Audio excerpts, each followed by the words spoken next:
आत्मनिर्भर तथा सशक्त महिला मानकर भूमिका एक सुस्थ समाज गठन तथा राष्ट्रर विकास क्षेत्र में खूब गुरुत्वपूर्ण।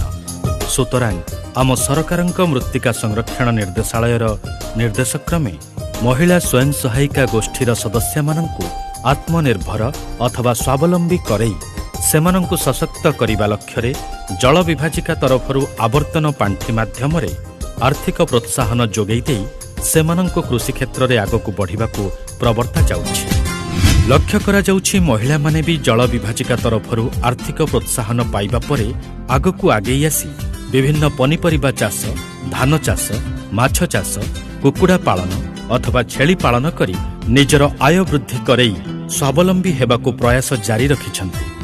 मयूरभंज जिला अंतर्गत खुंटा ब्लॉक रो बहलदा ग्रामर एई महिला माने संकेत स्वयं सहायिका गोष्ठीर जणे जणे सदस्य। एमाने समस्ते मयूरभंज जिल्लार जल विभाजिका प्रकल्प निर्देशकंक अनुमोदन क्रमे बहलदा अणु जल विभाजिका द्वारा 25,000 टंकार आर्थिक प्रोत्साहन पाइबा परे छेली पालन करी व्यक्तिगत भावरे निजर आय वृद्धि करी आत्मनिर्भर होई परिछन्ति।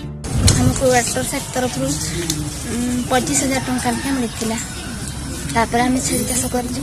छेली चाष करी वर्ष को एमती खासी पेठी 2-3टा बिक्री करके लाभ पाउगा। खुंटा ब्लॉक अंतर्गत सपंचुआ ग्रामर एई महिला माने शिवशक्ति महिला स्वयं सहायिका गोष्ठीर जणे जणे सदस्य। एमाने एबे खेतरे धान चाष करी भल किछि अर्थ उपार्जन करी स्वावलंबी होई निज गोड़रे ठिया होई परिछन्ति। एबे आम सरकारंक तरफरु एई भली शताधिक योग्य विवेचित स्वयं सहायिका गोष्ठीर सदस्य मानंकु आर्थिक प्रोत्साहन जोगाई देबा फलरे महिला कृषक माने निज क्षमता बलरे विभिन्न फसल, माछ चाष, कुकुड़ा अथवा छेली पालन करी निजर अर्थनैतिक अवस्थारे सुधार आनी आत्मनिर्भर हेबा सह राष्ट्रर विकासरे निजर सहभागिता बजाय रखिबारे समर्थ साजिछन्ति।